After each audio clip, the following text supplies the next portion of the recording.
à tous, bienvenue dans En pleine forme, l'émission qui répond à toutes vos questions santé. Nous avons bien reçu toutes vos questions sur www.enpleineforme.net et nous allons y répondre dans un instant. Aujourd'hui, vous allez savoir comment maigrir avant l'été. Mesdames, je pense que ça va vous intéresser. Vous saurez tout sur l'hypnose et enfin, les appelants n'auront plus de secrets pour vous. 3 experts sont là, le docteur Amoyel, chirurgien dentiste, bonjour. Bonjour. Docteur Alexandra Dalu, médecin anti-âge et nutritionniste, bonjour. Et enfin, Philippe Vernois, spécialiste en hypnose et en PNL. Bonjour Philippe. Bonjour Myriam. Nous allons commencer par une question sur les implants. Qu'est-ce qu'un implant? Combien ça coûte un implant? Docteur Amoyel va y répondre tout de suite. Ça coûte très cher. Celui qui en a besoin, malheureusement, pas de chance. Avant de parler de prix, on va définir en quoi ça consiste exactement. Alors, un implant, c'est la découverte majeure, l'implantologie, la découverte majeure du XXe siècle. C'est une... déjà, si on met un implant, c'est qu'on a perdu une dent. Donc, quelque part aussi, on Là, vous prêchez pour votre paroisse. Hein. Non, je pense parce que quelque si part, je parle à un autre spécialiste, il parlera d'une autre découverte. Si on accepte justement de perdre une dent, c'est que quelque part, on marche sur la tête. C'est-à-dire que la prévention ne s'est pas faite. Donc, on a affaire, en fait, à une médecine pompier. Il faut arrêter l'incendie. Donc, s'il y a prévention, on ne va pas perdre ses dents, on n'aura pas besoin d'implant. Donc maintenant, si on a perdu une dent, c'est qu'il va falloir la remplacer. Et pour la remplacer, la meilleure des solutions, c'est l'implant. Alors, pourquoi remplacer une dent qui manque?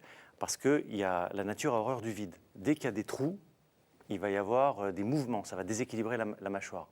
Imaginez un édifice, vous enlevez une ou deux pierres, puis un jour ou l'autre, ça va s'écrouler. Là, c'est pareil.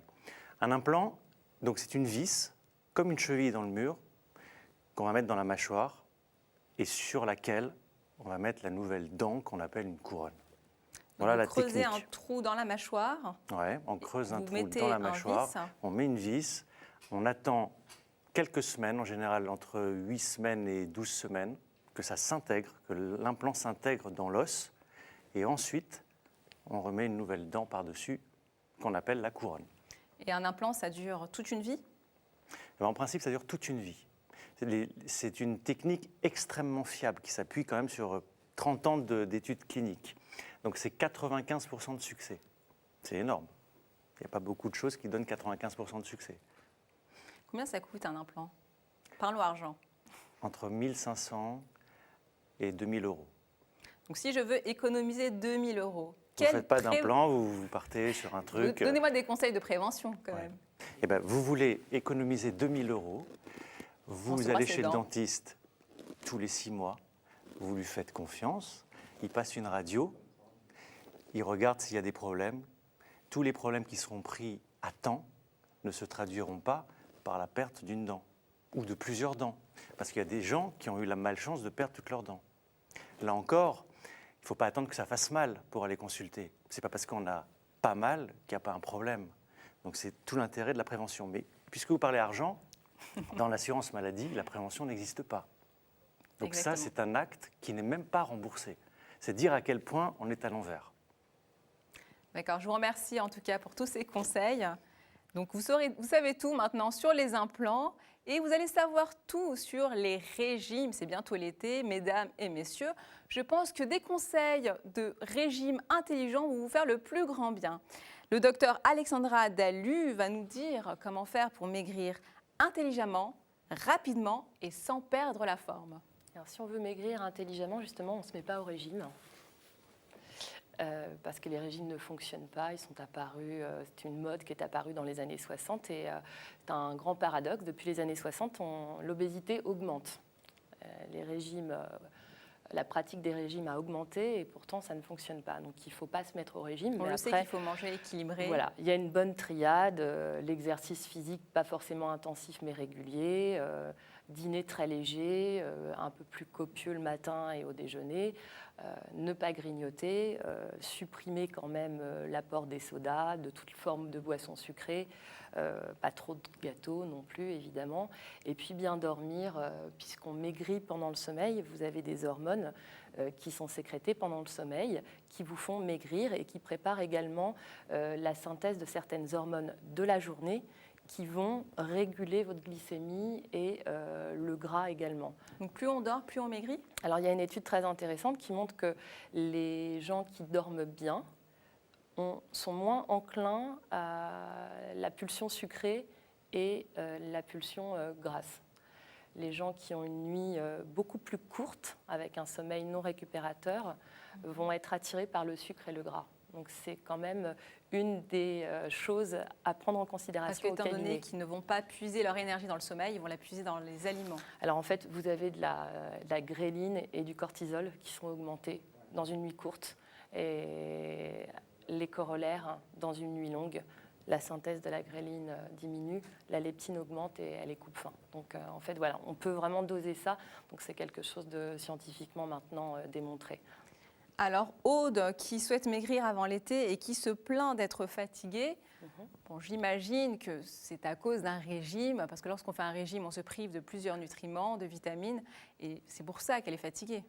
Alors, je ne connais pas la patiente, il y a peut-être d'autres On causes, suppose. mais si on suppose qu'elle est fatiguée parce qu'elle est dans un régime important, avec, comme tu le disais, une suppression, par exemple, des féculents, ce qui est une fausse idée, elle peut en effet être fatiguée. C'est pour ça que c'est l'équilibre qui prévaut dans ces cas-là. Il faut voir un petit peu de tout. Encore une fois, le côté la soupe, le yaourt allégé, ça ne fonctionne pas. C'est bourré d'eau, donc c'est vraiment encore une fois une fausse idée. Après, d'être avec par exemple, un apport de protéines trop important, c'est pareil. On va être dans une forme de frustration. Donc pour là, le elle est en reste. train de Voilà. démolir un à un tous les régimes à la mode. Oui, tant pis. Régime hyperprotéiné, Voilà. régime hypolipidique. Non, il faut vraiment. Non, mais c'est vrai que c'est avoir un important petit de peu préciser ça, parce qu'à l'approche de l'été, on voit que tous les magazines féminins nous parlent de régimes miraculeux, alors il n'y a pas de miracle. Il n'y a pas de miracle. Il n'y a pas de miracle en science, généralement, puisque la science n'est pas un miracle. En fait, vous avez cette fausse idée aussi sur le cru. Alors, socialement, ce n'est pas quand même très, très agréable de manger cru à chaque fois, d'un point de vue gustatif aussi. Ça ne va pas tenir, ça va tenir une semaine, 15 jours, peut-être un mois pour les plus tenaces. Mais c'est pour ça que vous avez une reprise des mauvaises habitudes. Donc je pense qu'il faut aussi prendre ça en considération, c'est-à-dire écouter son patient, ses habitudes de vie, son heure de lever, son heure de coucher, s'adapter en fait finalement à sa demande, voir pourquoi aussi il mange mal. Parce qu'il y a des causes parfois aussi psychologiques. Lui réapprendre à manger. Réapprendre à manger, à écouter son corps aussi, parce qu'il y a des gens qui n'écoutent plus et qui vont manger pour compenser, par exemple, une frustration. Voilà, donc l'hypnose peut être intéressante. Au cabinet, on la pratique. On explique à nos patients comment faire de l'auto-hypnose, comprendre où est le problème, sans analyser non plus depuis l'enfance ce qui s'est passé, en étant assez pragmatique, justement pour que ce soit rapide et très concret. Et ça fonctionne très très bien, en fait. Ça fonctionne très bien. Vous avez aussi des compléments alimentaires qui sont intéressants, qui vont augmenter certains neurotransmetteurs dans le cerveau, la dopamine par exemple le matin et la sérotonine en fin de journée, et qui ont montré leur intérêt sur la satiété, récupérer une forme de sérénité aussi, et puis plutôt être boosté le matin. Voilà. Bah, je regarde mon collègue parce que voilà. Vous voulez parler de l'hypnose, alors il se sent concerné, il a envie d'intervenir. C'est vrai qu'on peut utiliser l'hypnose pour des régimes. On peut utiliser l'hypnose. C'est un complément, c'est-à-dire que c'est comme toujours en médecine, on fait aussi une prise de sang parce que tu parlais à un moment de carence, il faut aussi voir s'il n'y a pas de carence pour pouvoir pallier aussi à une éventuelle pathologie, et l'hypnose est un outil. Bah justement, parlons-en de l'hypnose. Il y a une personne qui se pose énormément de questions sur le sujet. Une amie m'a conseillé l'hypnose, nous écrit-elle, mais je ne suis pas rassurée à l'idée de me faire hypnotiser et elle veut savoir si c'est dangereux. C'est une excellente question. Est-ce que l'hypnose est dangereuse ? Non. Clairement non. Nous allons développer quand même. Oui, c'est résumé, non, mais il y a beaucoup de mythes sur l'hypnose. Il y a un aspect magique, ça paraît mystérieux, alors que c'est un processus tout à fait naturel. Effectivement, sur les régimes, c'est très efficace, en complément. Et sur les régimes, mais j'ai dit une bêtise. Parce que les régimes, c'est pas bien. Donc, c'est pas sur les régimes, mais sur un amaigrissement.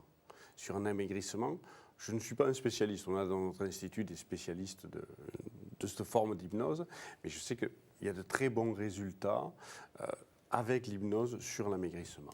Du comportement Tout à fait, alimentaire, oui. ça fonctionne très bien. Recadrer ces choses-là, c'est un outil magnifique. Et c'est un outil qui est complètement naturel. Vous êtes en hypnose, on dit toutes les heures et demie, globalement, quelques minutes. Et on a tous fait des expériences d'état hypnotique. Vous conduisez votre voiture, vous avez fait 10 km sur l'autoroute sans vous en apercevoir, et vous êtes déjà arrivé à la sortie. Ce sont des moments d'absence, ça. Quand Pas nous d'absence, sommes vous n'avez pas ailleurs, la tête dans les nuages. Vous n'avez pas C'est de eu l'hypnose. d'accident. Vous êtes arrivé Concentré. là, concentré, focusé, sans accident et en n'ayant pas vu le trajet se dérouler. Vous étiez en état de conscience modifié. C'est un état hypnotique. Il y a beaucoup de sortes d'états hypnotiques différents. Vous en vivez quand vous lisez. Où vous imaginez toute l'aventure, tout le film, où les images défilent dans votre tête. Là Vous aussi, êtes c'est dans un hypnose. état de conscience modifié. Et lorsqu'on vient dans votre cabinet et que vous nous hypnotisez, on peut faire des choses inconsciemment, avoir des comportements peut-être dangereux, des comportements peut-être étranges. Pas dans le cabinet, non. Pas dans le cabinet. Parce que lorsqu'on est hypnotisé, on ne se rend pas compte de ce qu'on fait. Vous ne ferez jamais en hypnose quelque chose qui est contre vos valeurs. Quelque chose qui va foncièrement contre ce que vous êtes, contre ce que vous aimez, contre vos valeurs, jamais, et vos croyances, jamais vous ne le ferez. On ne peut pas, de l'extérieur, il n'existe que de l'auto-hypnose. Parce que là, je ne parle pas pour moi, je suis porte-parole de cette téléspectatrice qui aimerait s'adonner à cette activité, qui aimerait être hypnotisée, mais qui a du mal à lâcher prise, qui a un peu d'appréhension, qui a peur de l'inconnu finalement. C'est pas un lâcher prise, on va y aller doucement. Avec quelqu'un qui vient en cabinet, qui ne veut pas, on va lui donner du choix. Pas besoin, on va lui faire vivre une expérience, par exemple, hypnotique, tout en étant consciente. Lui montrer que, par exemple, elle ne maîtrise pas son bras, qu'il y a une autonomie propre, tout en discutant avec vous. Pour lui la rassurer sur ce fait-là. Lui montrer que c'est absolument pas dangereux, c'est totalement naturel et ça procède de processus qu'elle vit en permanence. Est-ce que vous pouvez faire des choses à des personnes sous hypnose? Non. Alors si vous voulez Pas obtenir contre leur volonté. un prêt de votre banquier, est-ce que vous pouvez l'hypnotiser? J'aimerais bien. Mais je doute qu'il soit réceptif à cette chose-là. Voilà, il faut être très réceptif. J'ai vu un test dans des émissions américaines qui consiste à faire ce geste-là Tout à fait. pour savoir si on est hypnotisable ou non. Alors en quoi ça consiste ce geste? Alors ce geste-là, c'est ce qu'on appelle un test de suggestibilité. Un mot difficile. Alors on va tester sur moi, est-ce que je suis hypnotisable? Qu'est-ce que je dois faire? Serrez Vous pouvez faire la même chose Serrez chez vos vous. doigts et imaginez que je serre une vis comme un étau qui va rapprocher vos doigts progressivement. Et je donne un tour. Un tour. Concentrez-vous sur vos doigts et je serre la vis. Je serre la vis, je serre la vis. Et petit à petit, cette vis, ça devient de plus en plus difficile pour vous de tenir vos doigts écartés. Effectivement, il se rapproche. Et petit à petit, au fur et à mesure que je donne un tour et Bon, un autre ce tour, n'est pas truqué, hein, c'est fait sans trucage. c'est truqué. Pourquoi? Parce que vos doigts se rapprochent naturellement. Seulement, si la personne, tenez-les comme ça et je ne dis rien et vos doigts vont se rapprocher. C'est physiologique. C'est physiologique. Seulement, si ça va très vite, ben, la personne est suggestible. Si elle résiste, si elle force, on sait que la personne a une peur pour rentrer en hypnose. D'accord. Ça nous donne non pas un degré d'hypnotisabilité de la personne, mais un degré de si elle a peur ou si elle n'a pas peur. Merci. Vous pouvez tester ce geste à la maison pour savoir si l'hypnose fonctionne sur vous. Merci à tous pour tous ces conseils, pour ce test réalisé en plateau. Merci à vous de nous avoir suivis. N'hésitez pas à poser vos questions sur www.enpleineforme.net. Nos experts seront là pour y répondre. À très bientôt. Au revoir.